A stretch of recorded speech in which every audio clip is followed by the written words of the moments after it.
Good afternoon and welcome to the fourth webinar in the Farmer-Led Webinar Series hosted by DATCAP, UW Discovery Farms, and the UW Division of Extension. I'm Rachel Rushman and I'm the Program Manager for the Producer-Led Grant Program at DATCAP. This webinar series focuses on conversations with farmers regarding conservation topics happening throughout the state. Before we get started with today's webinar, I just have a few quick program announcements and then I'll hand it off to Erica Olson at Discovery Farms. Related to COVID-19, we have kind of a more formal suggestion for producer-led groups for events. We do suggest that if you're funded by our producer-led program and you're planning to host any events, please review the guidance from the CDC and the Wisconsin Department of Health Services that's appropriate for the type and size of your event, so with how many people are going to be attending, and then anything from your local health department. We continue to require groups to follow all of the local, state, and federal rules, laws, and regulations as a part of their contracts. On another note, the next grant round for the 2021 grant applications for the producer-led grants will be available early July, and those application materials will be available on the producer-led webpage, and we'll be putting out a press release and a lot of communication about that. So with any questions related to the grant applications, you can always contact me, and my contact information is located on the screen that you can see on the webinar now. So that's all I have. With that, I'll turn it over to Erica to introduce our speaker for today's webinar. Great, thanks Rachel, and thanks for joining in today. As Rachel said, my name's Erica Olson and I work for the Discovery Farms program. We are a research and outreach program that is part of the UW-Madison Division of Extension.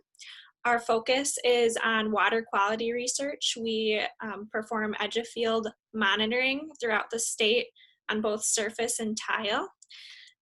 And we also have some special projects involving nitrogen use efficiency and some soil health work. And we've been happy to partner with DATCAP on this webinar series.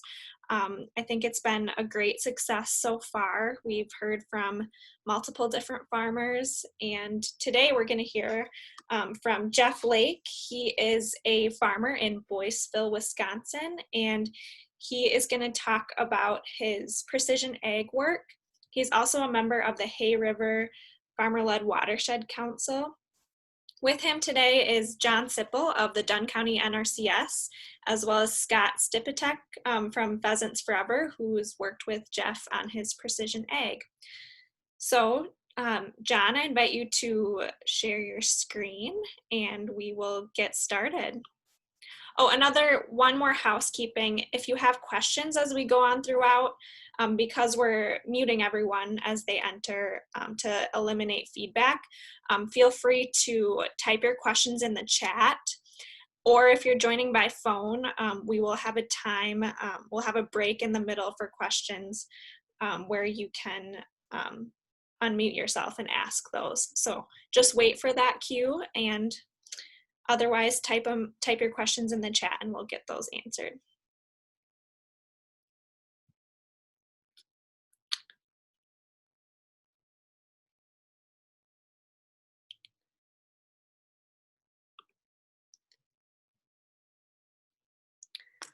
Oops, let me just think.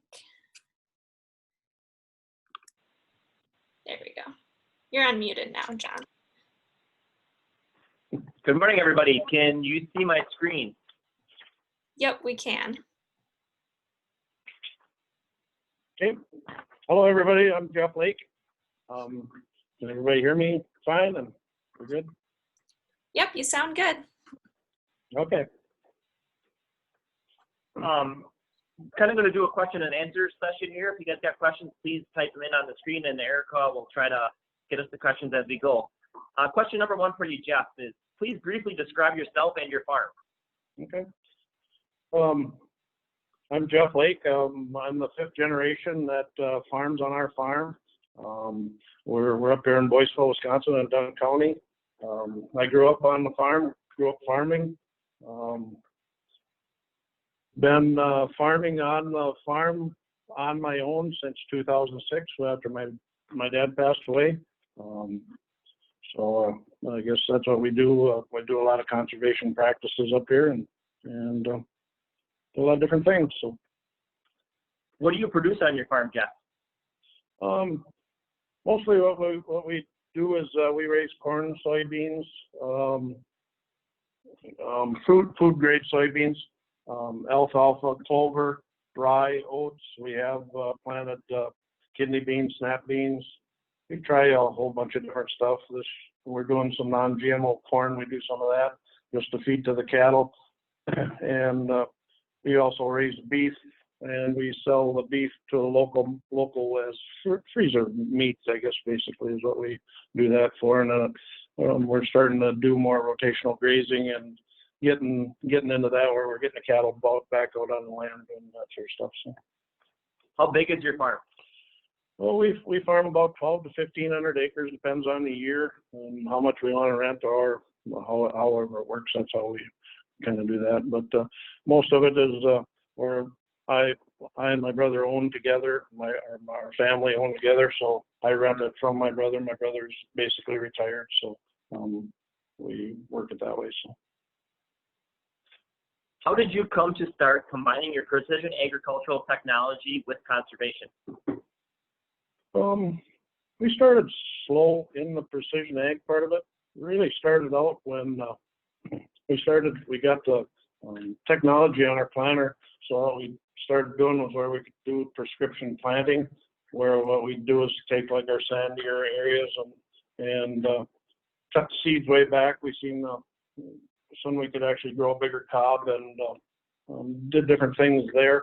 And then we started coming into the precision part of it when we actually met Scott Stipetech from when we had a farmer-led meeting. He come there and started talking about where he could introduce, put a program on our yield maps and started putting it in there where we could actually take our yield maps and actually put a dollar sign on the actual certain size grid of that particular field. So then we could just started identifying some of the places on some of our farms there. Corn had to be up to $12 an acre before we started to do it. Then we could actually start seeing a profit there. So that's when it really started hitting home when we actually seen the numbers instead of just yields, I guess. What was the purpose of doing these practices? He touched on a little bit. Would you like to elaborate a little bit more? The biggest thing was it just kind of made us more efficient, where we could, like I say, we could take the dollars and put it for that. So say I think the grid is probably say a 10 by 10 or 10 foot by 10 foot area, and that's when it really started making sense that if we aren't making any money planting corn there or soybeans there, let's start looking at other things. So that's how we started looking at it. Why do you feel the habitat projects are important to you and your farm? Well, there's a number of reasons that we like doing it. One is we like the animals that live there, and we feel we got the animals living there. Different critters as far as birds and bees and deer and turkeys and all that sort of stuff. So you can do that, and then actually by putting it into certain cover crops, we found that it actually feeds them, and they actually leave our regular crops alone. And by setting it aside, sometimes it actually starts making your soil a lot healthier, and you can actually turn it into kind of a buffer zone or a lot of different things that you can actually do with it. So we look at it a whole different, we'll kind of talk about it a little bit more as we keep going. Why were you interested in doing these practices? As some of it, we weren't making any money on certain parts of the farm. So we looked at the technology and seen, like I say, the dollars and cents of it, where it wasn't making sense to plant it to a row crop. So that's one of the main reasons why we started switching it. And then by doing that, you can start looking at prep programs or CRP programs or equip programs, or sometimes we got a lot of stuff out there that we're not in any program. It just makes sense not to even plant it. You mentioned that you met Scott a couple of years ago. How many years ago was that when you started the precision ag process, do you think? Probably like 5-6 years, I suppose, somewhere in there. As far as 2016 was when we met. Okay, yep, about 2016, so I guess about 4 or 5 years ago. So, yeah, that's when we did that. And like our family's always been doing some sort of a thing, but I guess we just didn't label it as precision farming that way because we just never really looked at it that way. But now we actually got a name for it, and it really fits into our program pretty well.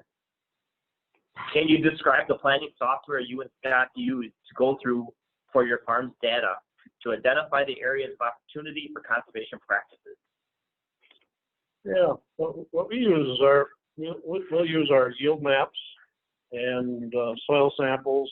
Then we'll go through there like our mid-year crop scouting to look and see what's going on there. And another thing, we'll just kind of look at the land, the lay of the land. If there's kind of some problem areas or at-risk areas where we can actually put in a buffer zone towards like where water is or anything like that. So we want to keep our soil where it is. So it's kind of a whole gamut of things what we look at. One is we're not planting corn there or soybeans or something like that. So it's making it more profitable that way. We're setting it aside and putting in certain kind of cover crops on that just to help the soil health part of it. And then in turn doing that, a lot of times it helps our water infiltration, and sometimes them areas are close to water, and sometimes it turns into where it's just an animal habitat, and they can come out, eat there, or live there, or just be there. So it's really kind of a combination of all kinds of different things that come together on that. I'll chime in there. You know, a couple of the actual software platforms that we were actually using. So you run red equipment largely. So you had your egg leader, but then we were taking data out of there and putting it into Egg Solver, which is now owned by EFC Systems. And so we were running the profitability analysis through that program, and inputting all your budget data in there, which lays over the yield data to create these thundercloud maps that you can see on the screen now. Yeah. So what our object was to turn our red acres into green acres, and we've been talking about that quite a bit. So it's kind of often a SMS egg leader is some of the technology that we use. I'm not too much into that. My son and daughter are the main ones that do all that fun stuff where they're my tech people. I'm the nuts and bolts guy, I guess. So that's how that works on our farm. My son, he goes through and looks at our yield data, and says, Dad, it makes sense to start cutting this back or taking this out. And, you know, so we assess why it's doing that, and works pretty good. Really works a lot, real well. I'll add one more thing there. You know, as you're looking at these maps on your screen, so what we were able to do with that software platform is take those yield maps and turn them into what's known as return on investment. So we were looking at, you know, percentages that you're getting back out of those fields, and that's what the color symbology of those maps indicates. So Jeff was talking about turning red acres green. You know, so the red acres are the greater ROI or more profitable acres versus the red, which would indicate lost profit in that given year. And the yellow is kind of a maintain or a break even area. So when Jake was going through, he was, again, identifying those red acres, working through those. And by the way, Jake is my son. He works with me day to day, every day. My daughter, she steps in. She went to college for doing agronomist. So getting new youth in integrated into the farm is great. So it's one of those things where it works good. You mentioned a couple of things, Jeff. what type of farm data and or maps do you consider when identifying challenge areas? And what alternatives that you use? Oh, like I say, we use our yield maps or soil maps and how close they are to water. That's what we like looking at. What are some of the examples of those practices that you have used or management changes you've made on your farm while changing your underperforming acres? We try it when we try it to identify why the underperforming areas are under performing. Is it because of shade, wildlife, fertility? Then we'll assess that and just kind of look at it as what is the main cause, or is there say deer damage, turkey damage, something like that. So we'll start looking at that, and then we'll put in some more cover crops, and then even by just doing prescription planting, sometimes we'll spread the corn. Say, I'm just going to use corn for an instance, where we'll spread the corn plants out quite a bit, saves a lot on our seed, and then we'll go in a lot. What we have been doing is doing some inter seeding cover crops into that, and being that we have less corn there or less canopy, our cover crops actually start taking off more, and actually starts helping the soil health that way. So you actually kind of get a twofold there, and then a lot of times the animals will start eating a lot of the cover crop too. So, how much has pairing your precision farming tools with conservation practices saved on your input costs? Fertilizers, seed, crop protection products, 0 to 10%, 20 to 50%, or do you have a specific percentage? I guess I don't have a specific percentage, but I'd say it's somewhere close to that. 7 to 10%, right in there, as far as seed savings. And sometimes you just see a spot out in the field where you look at some of the red spots there, and you just don't plant it. You'll pick up the planter and just leave it, and then when you come through with a sprayer, you don't spray it, and when you come through with a fertilizer buggy, you don't spread fertilizer on it either, and it really starts adding up quite a bit. And then, like I say, when the prescription planting, that's another one that really works out pretty good, because then we'll spread out the corn, and then all of a sudden our cobs get a lot bigger instead of having a little nub in the ear, something like that. That really works good. So then it really starts changing the whole way you look at things. It gives you a whole other. It's another tool that you can really use a lot, just to assess your farm. We planted it out to the fence row for years and years and years, and it's only grown there one year out of 10. Start looking at it a little different. Maybe you can put it into a program or something that works good, or a habitat, or something there, and then all of a sudden it just starts making sense. Do you plan to continue using this approach in your farm planning? Absolutely. Yeah. How have you changed how you use your data over time? Oh, it's very good.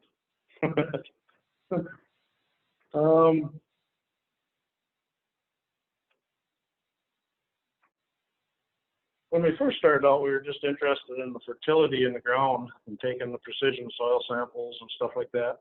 And now we started using that and looking at different cover crops, doing that sort of stuff, and different programs that are out there. So that's how it really started out, and then start snowballing. Maybe we can get it into a pollinator strip for a year or two, or something like that. Or then all of a sudden you find out that you have it in a pollinator strip for a year. You just find out that it's not that bad not farming it. You can try and figure out how to get cattle out there. You can use it in as a hay or cover, and then you start making hay on there, or you can plant cover crops in there, and then actually harvest the cover crops off in there, use that for seed on the rest of your farm. So there's a lot of different things that you can use there. What advice could you give to other farmers who are interested in taking the next step and collecting and utilizing farm data? I'd say start out small, try a small plot, and I think every farmer's got some part of his field that just doesn't grow there, and just take that and put it into first identify, look at it, why isn't it growing good, or why is it a red acre as far as on the map or something like that. Look at it that way and maybe plant it into just say an oats or a rye or something like that, or even a clover strip. I'm a big fan of medium red clover. Put it into that, and then all of a sudden you'll see more deer out there eating clover and probably less out there eating your corn. So just give it a try and just kind of see what works on your farm. What have been the results to date of doing these practices? Well, I think the biggest thing is giving us better yield, giving us better return on investment, just saving us money. As you can see on this chart here is when you put put our budget in there. That's one thing when working with Scott, when you put your budget in, that's what you do on this particular program. You actually put your budget in there, you put your seed budget in there, your spray budget, your fertilizer. It just turns into where you just start making you more efficient in tough times like this. So really, it makes quite a bit of sense. It definitely made us more efficient. I'm not saying that it's easy, but it's definitely a lot better. What benefits do you see as a result of doing these practices? Like I say, I think a lot of it is improving the soil quality a lot of times, where if you keep on putting corn into or any sort of field crop that doesn't grow good there, so you can start putting fertilizer out there, spray out there, all that sort of stuff, and then you still don't get the yield out of there. You know that you're not taking the yield off of there, so you're putting your fertilizer out there, and where is that fertilizer going? So I feel that you can actually raise something different there and start building your soil, makes it more healthy, and you're not putting, so it's really kind of a twofold. You're starting to save money, but I look at it where we start to use it to build our soil in that particular spot. Have you faced any challenges while doing these practices? Yeah.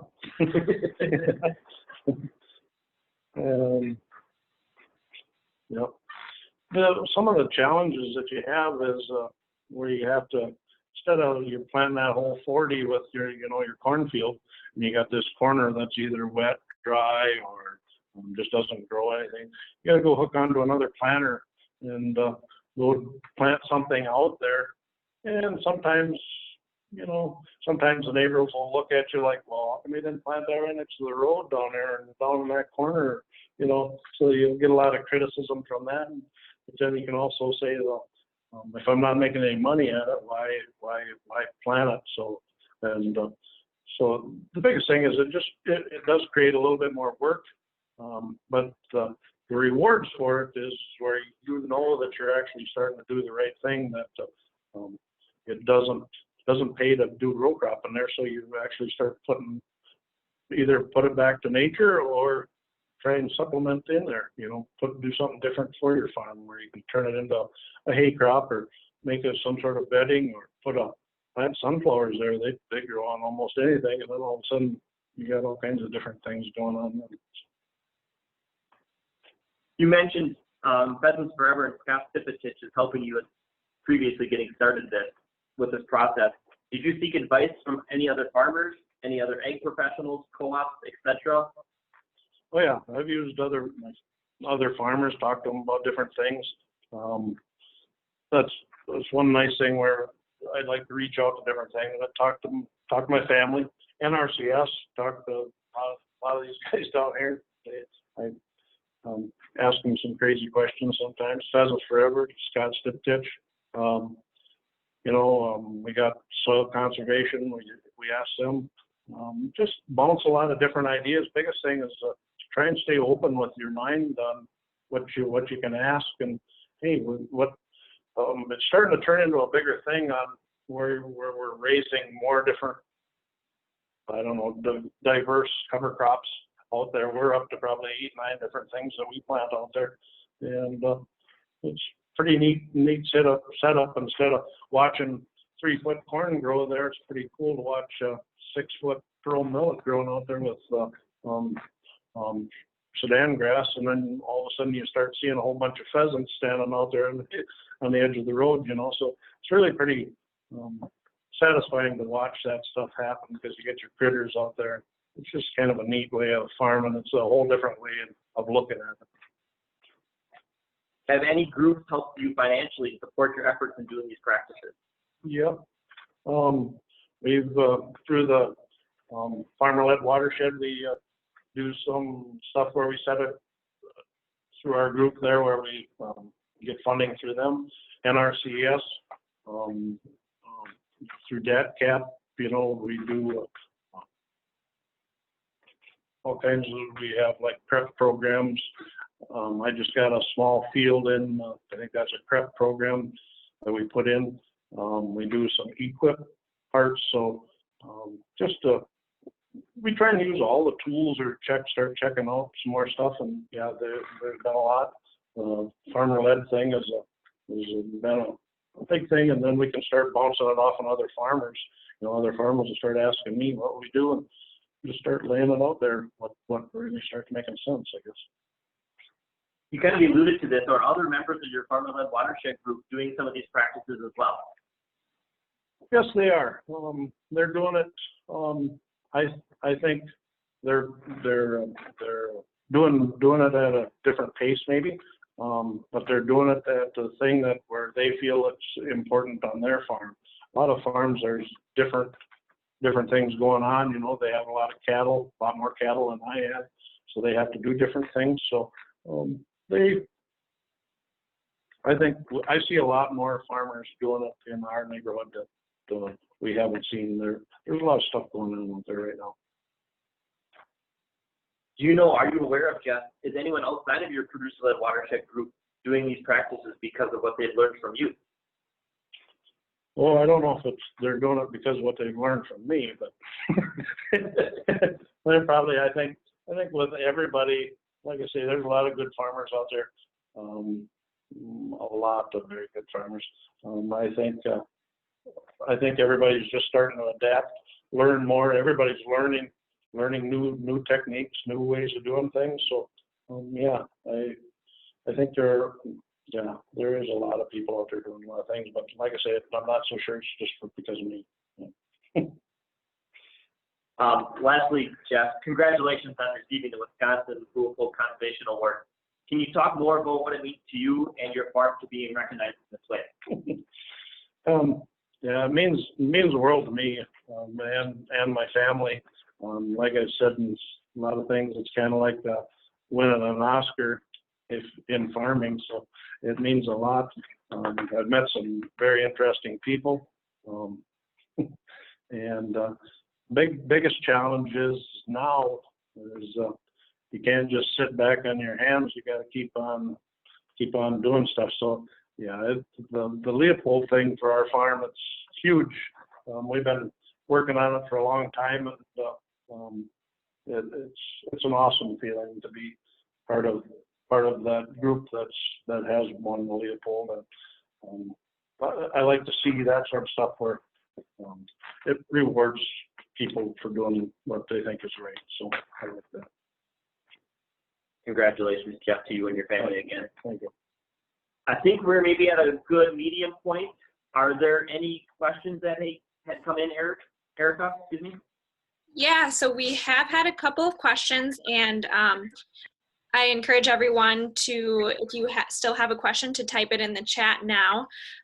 So we'll get through these, and then we'll give an opportunity for those on the phone to unmute themselves if they have any questions. The first one, I think, refers back to one of your first slide. It's a question: what are the different runs listed at the bottom of your chart? I think it was a picture of your monitor.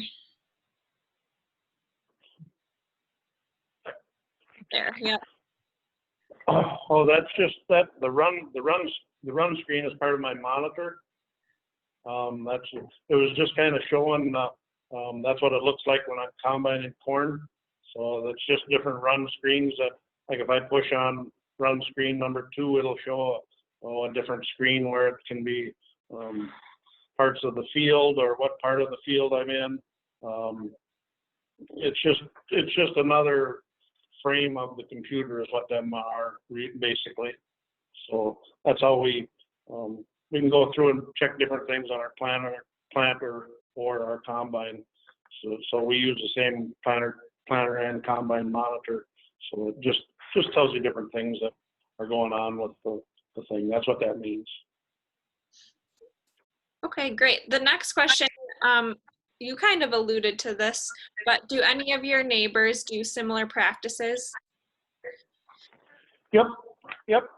I think, like I say, I don't think a lot of them are using it to maybe my degree quite yet, but some of them probably are. Some of them don't have the technology as far as on their equipment that do this or that have this. Yeah, we have a fair amount of farmers there that what we're starting to see is a lot more up in our area here. There's a lot more no-till, a lot more cover crops, a lot more rotational grazing, and a lot of different crops that we haven't seen growing up here for quite a while. So it's a whole different way of thinking. I feel up here is what's going on. I'll add into that.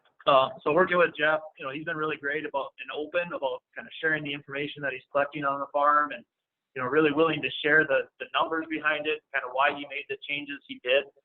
So I've used those to share with maybe not his neighbors, but certainly people around the northwest part of the state and other parts of Wisconsin. And I know for a fact that a lot of the practices that you're doing and the numbers, they can relate to them because they're real numbers for Wisconsin. Yep. And they've implemented change on their farm because of it. So it maybe isn't as visual or apparent, but for somebody who works with it in the conservation field like myself, I see it nearly daily, if not more often. Sure.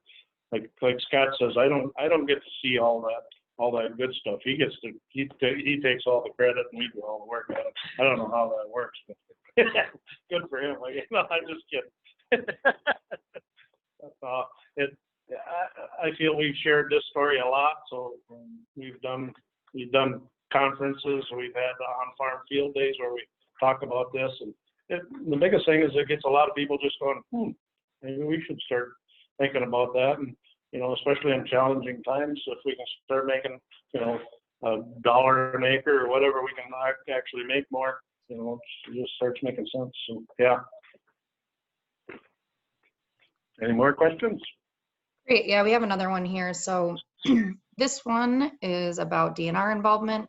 Do you have any suggestions on how DNR could help farmer-led groups grow and encourage widespread adoption of the farmer-led movement to develop local solutions rather than a more regulatory approach?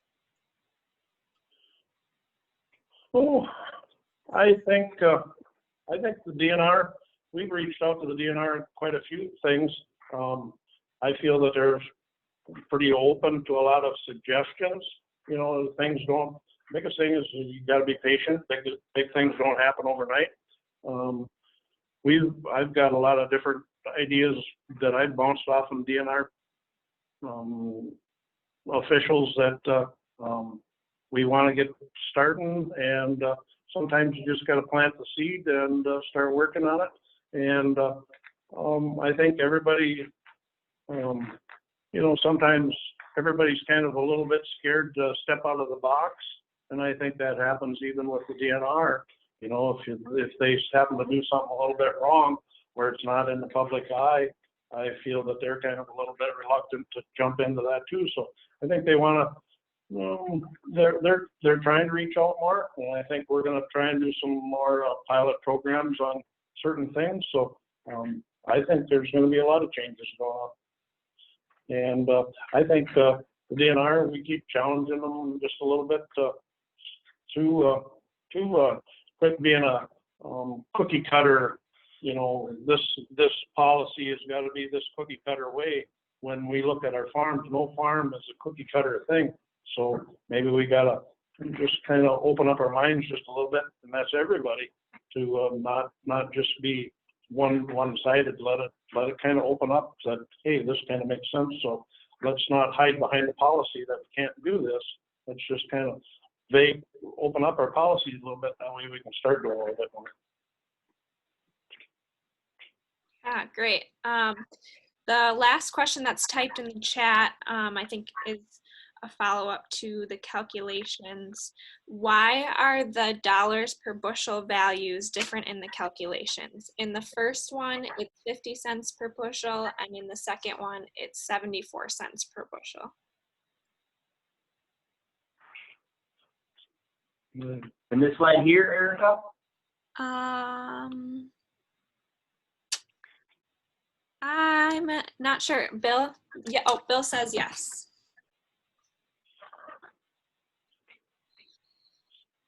So They're all looking at me. So, if I just kind of walk through this table, I think it might get at the answer.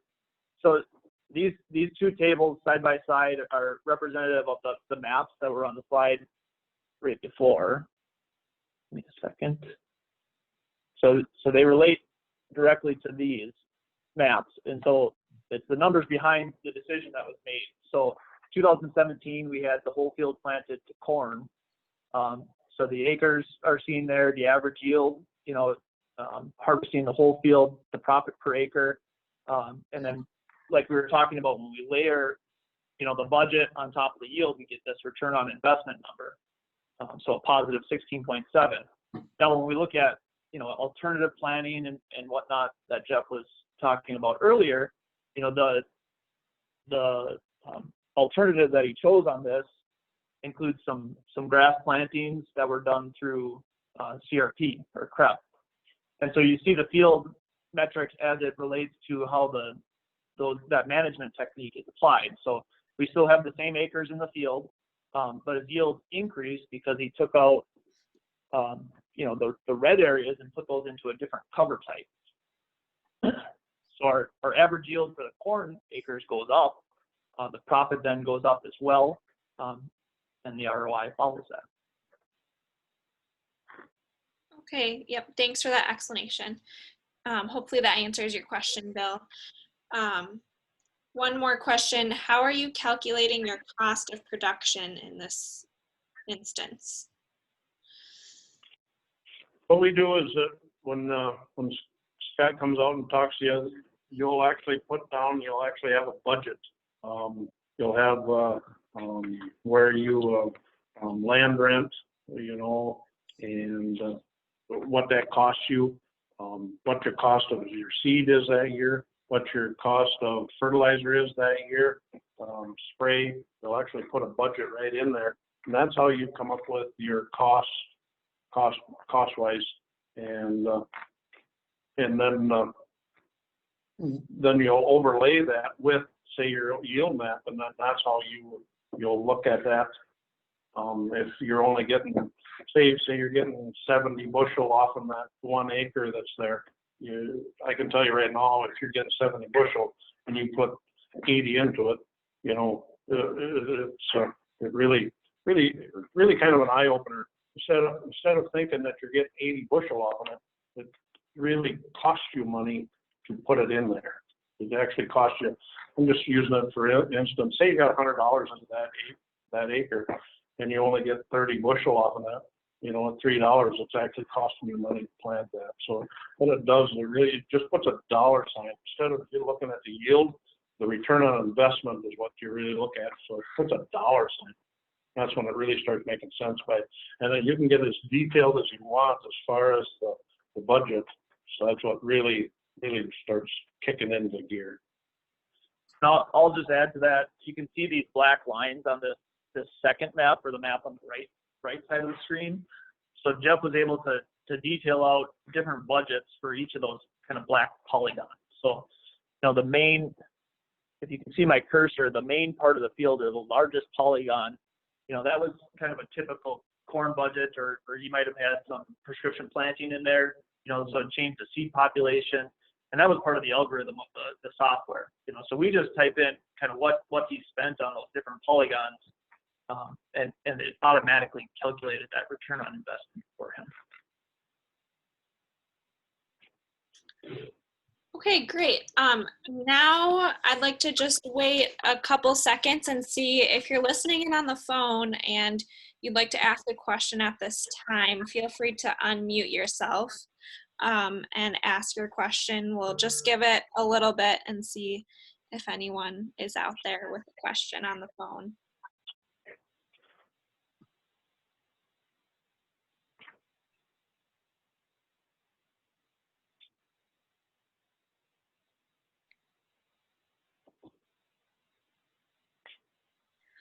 Okay, not hearing anything.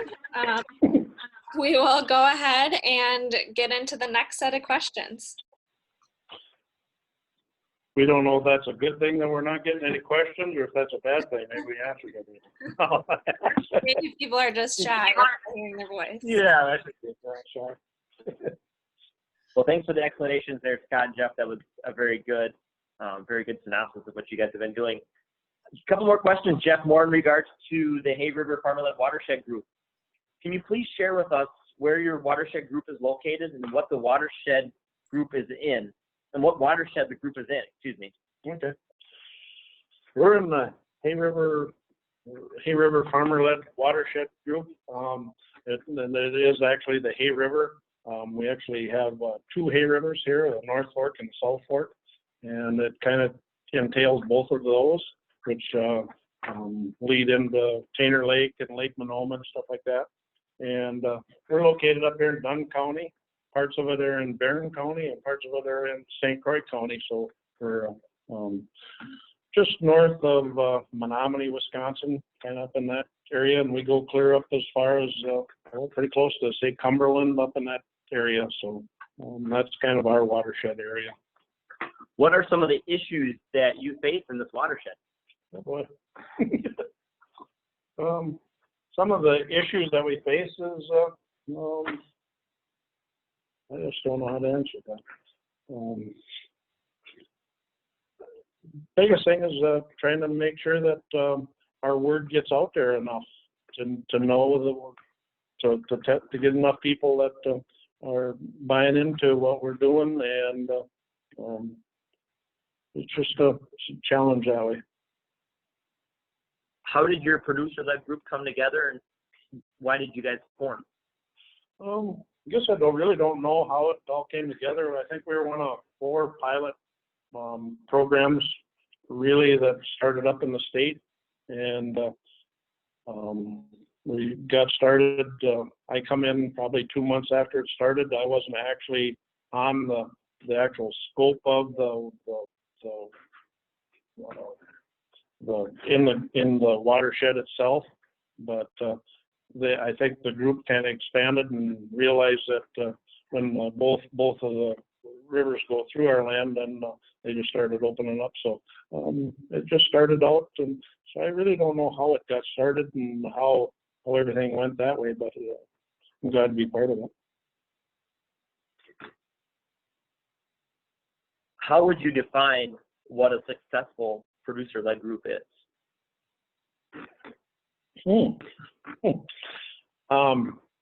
I think a real successful one is where you're doing a lot of different things on the land, opening up discussions with farmers, getting farmers to chime in with you.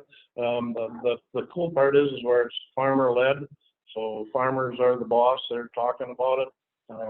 It opens up a lot of neat discussions with a lot of different farmers, where farmers get a chance to talk about things that they've been doing, things that they've heard other farmers doing, other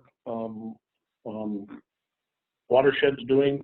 So it really pretty neat setup where just kind of gets the farmers together, where we're not competing against each other. We just get a good open discussion. How do you know if a conservation practice or an innovative approach is being successful?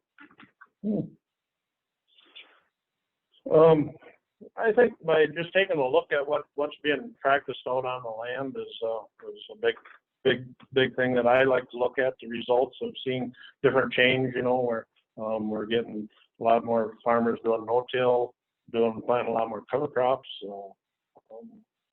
Just a lot of farmers being more active in the community. That's the biggest problem with a lot of us farmers is we don't communicate what's going on out here. So like when we have our field days, we get quite a few farmers and non-farmers, so that way the farmers and non-farmers can talk and what's going on with the land. So I think that's important. If you could share a couple things or one thing in particular with other groups, whether it be conservation groups, producer-like groups, or agency folks, one reason why your group is successful, what would it be? Yeah.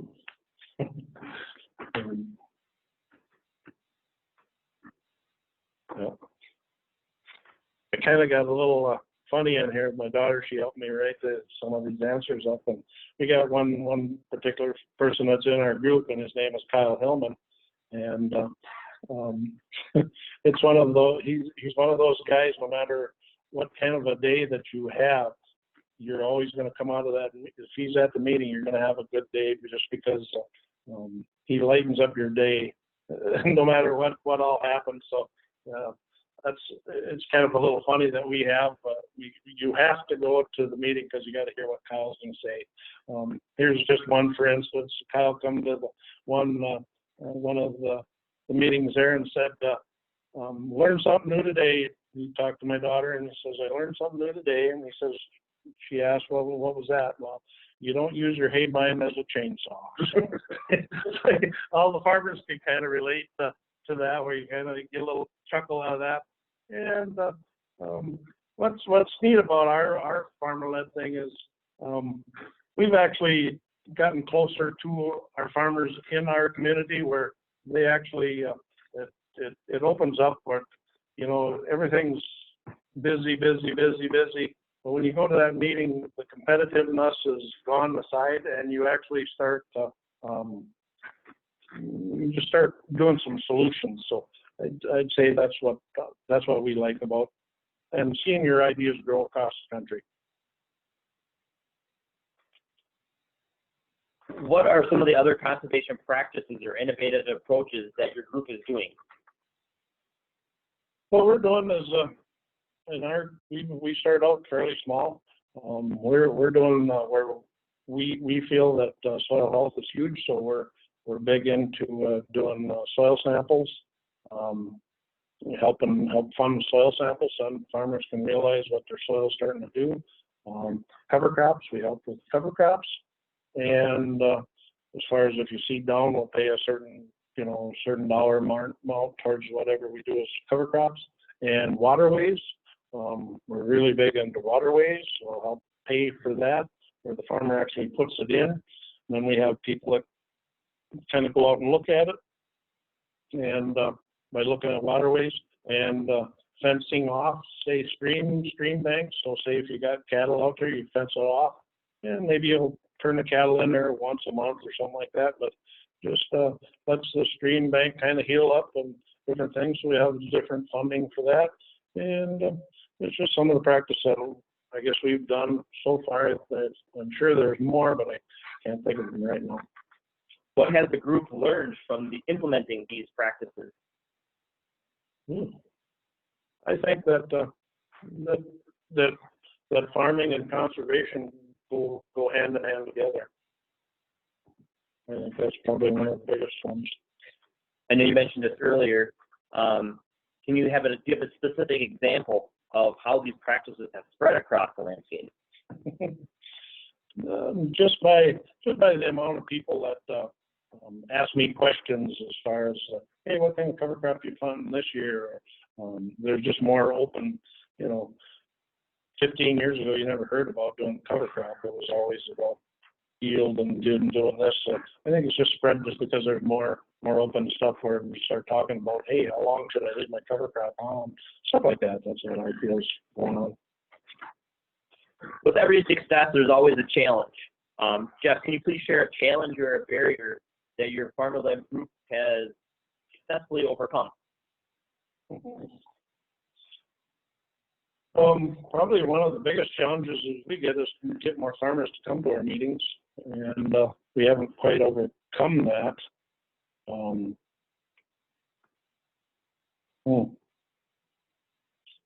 I guess probably one of, as far as one of the other ones is if, just by a lot more people paying attention to cover crops and just more conservation minded, I guess, is probably some of the stuff that we've overcome. Other guys are looking at it differently, where you just don't do that stuff anymore. You know, you don't go out and grab the mobile plow and do things. So that's some stuff I think. As a community approach, as a community in general, excuse me, what do you see differently as a result from your producer-led watershed group? So let me rephrase that question. What is different in your community as a result of your producer-led group? Okay. I feel we've changed a lot more people over to no-till practices, more conservation practices. I've seen more cover crops. I've seen different, even more people raising small grains to use as cover crops. They'll put them in certain problem areas, and they'll harvest them, and then they'll actually harvest the seed and do that. So that's some of the stuff that I've seen in our community, that it's just starting to open a lot of eyes, I guess, to try different things. Do you believe people are becoming more socially connected as a result of the participation in the group? Yeah, I think so. Just because, like I say, basically because a lot more people talk to you about certain things. So certain cover crops or ways of planting or different ideas, different buffer zones around, say, streams, fencing off cattle away from streams. There's a lot of different things that people talk about now. As one of the members of the pilot for watershed groups, probably one of the more senior watershed groups in the state, what makes your group unique from other producer-led watershed groups? I think I'd probably have to throw Kyle Hillman in the bus, under the bus for that one. So, I shouldn't. I'm not picking on Kyle. He's got a lot of fun with it. I don't know if we're any more unique than anybody else. It's just I'm proud of our group. We've done quite a few things, and we've done a lot of. I guess I think we're any more unique. If anything, we're. Well, I could probably say we're unique, but maybe special. But no, we're having fun with it, and I think a lot of things are getting done out on the farm because of us. So I think we're proud of that. One last question on my end, Jeff. What advice would you give to another group that is just starting out? Well, probably don't set your goals too high, and just because don't expect everything to change overnight. Just talk to people with a very level head, and just start asking. When you start talking to another farmer or something like that, just say, "Oh, how come you don't do no-till?" or "How come you don't do cover crops?" or something like that, or "What's your belief?" or "Does it work?" or just start out small, I guess. And don't set, like I said, don't set your goals too high, and just start out small and let them digest a little bit. Well, thank you, Jeff, for your participation in today's conference. Erica, is there any other questions that came in the last little bit? Yes, we have one question that came in, and if you still have a question, feel free to type it in the chat now.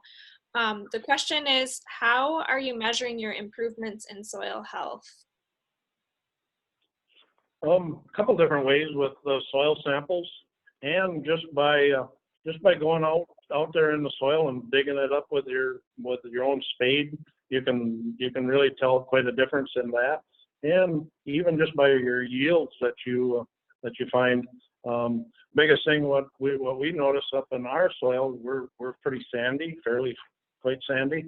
Our biggest thing is now we can almost all summer long go out and dig up angleworms out in the middle of our cornfields, and where we could never do that years and years ago. So that's one of the simple things that we actually do. Another one that we tried here last year, I don't know if you got to see some of it on the thing, where we actually did the underwear test where you soil your underwear. Put that out there, and that's just a soil health thing. And take a pair of cotton underwear and bury it out in your soil, a couple inches deep. And if we did it last year where we compared it our one field on our farm where the underwear were pretty much gone within a month, and we did it on another field that we just picked up, that they didn't really care about the soil health part of it. And you probably have to brush them off a little bit, but you probably still wear them. So there's quite a difference in that. And just by the overall feel of the soil, when you walk on good healthy soil, you can feel it. When you can tell what's healthy and what isn't.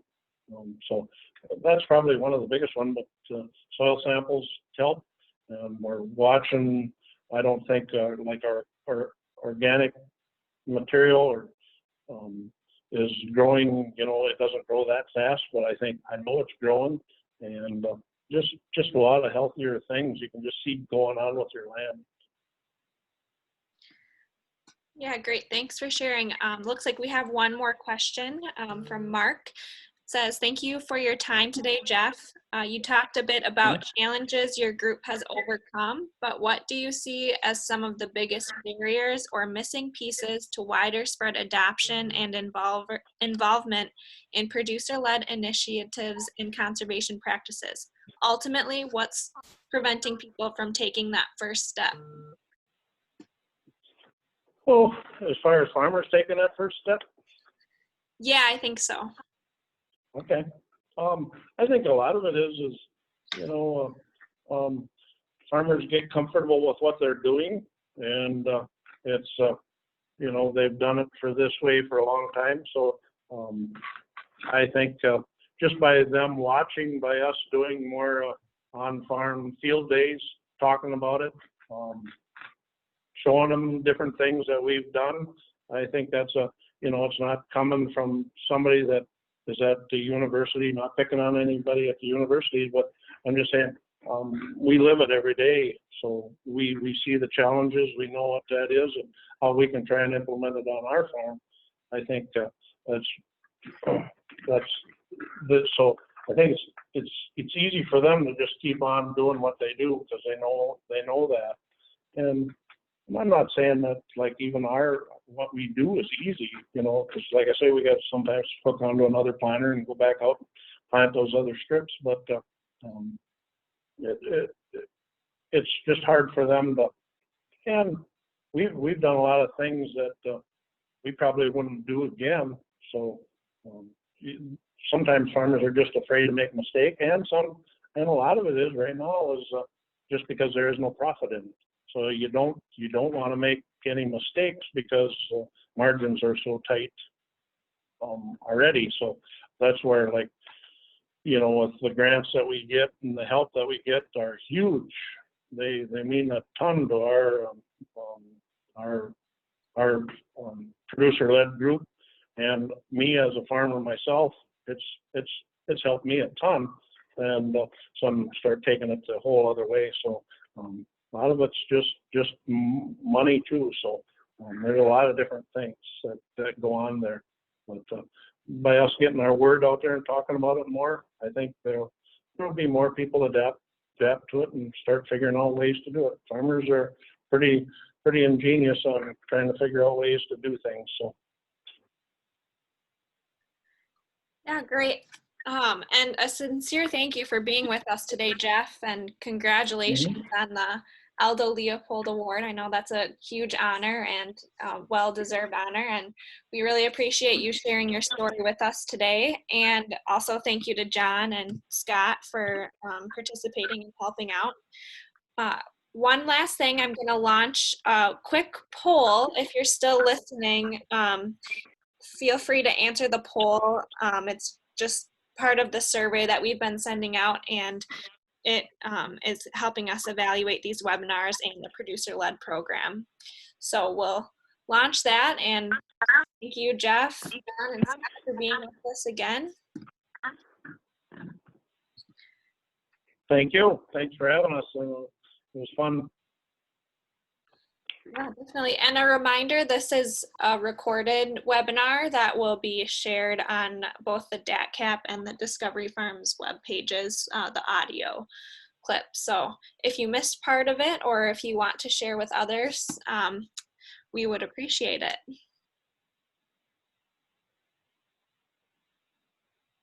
The next webinar will be on July 14th, and we'll be doing something a little different. We're going to talk about ways that events can be hosted virtually. So we're going to share some tips and techniques for hosting virtual events in the future. So feel free to tune into that, and we'll look forward to welcoming you all again. I'm going to go ahead and end the poll, and thank you all for being here.